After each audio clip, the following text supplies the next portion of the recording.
अध्याय नंबर 8 के मंत्र नंबर 17 में स्पष्ट किया है कि सहस्र युग पर्यंत अह यत ब्रह्मणे विदु, ब्रह्मणे और रात्रि में युग सहस्त्रांतम ताम ते और रात्रि विदजना, इसमें कहीं चतुर्युग नहीं है। सहस्र युग माने 1000 युग, इसमें चतुर्युग नहीं है, केवल सहस्र 1000 युग है।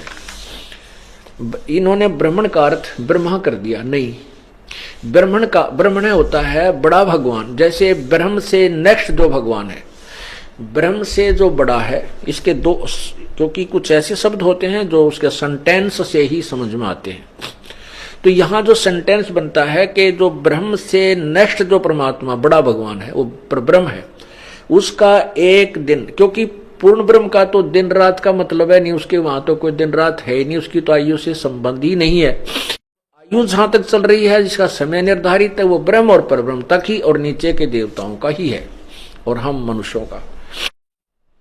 तो इससे ये निष्कर्ष निकल, ये ऐसे सुलझते हैं ये अर्थ। तो ये परब्रह्म का एक दिन 1000 युग का है, नोट चतुर्युग।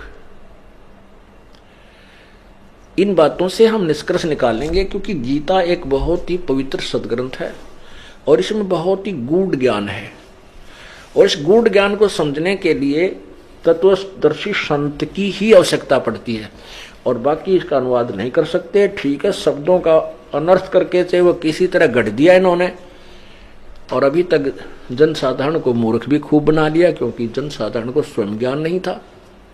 अब टीचर गलत पढ़ाता है तो विद्यार्थी क्या समझे, 1, 2, 20, 100, 1000, लाख टीचर ही गलत पढ़ा रहे हैं किसी अध्याय को,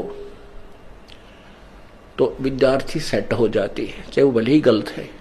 अब जो तत्व, जो सही टीचर आता है, फिर उसको ठीक कराता है, फिर उनके सामने प्रत्यक्ष करता है, तो वो उसको ठीक समझ लेते हैं।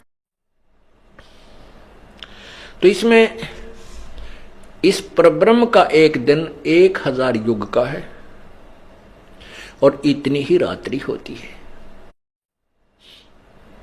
और कहते हैं जो इस प्रकार उस सब ज्ञान को समझता है, दिन रात को जानता है, वो सही ज्ञान का, यानी ज्ञान के जानने वाला है, इस काल के विषय में परिचित है। इसका अर्थ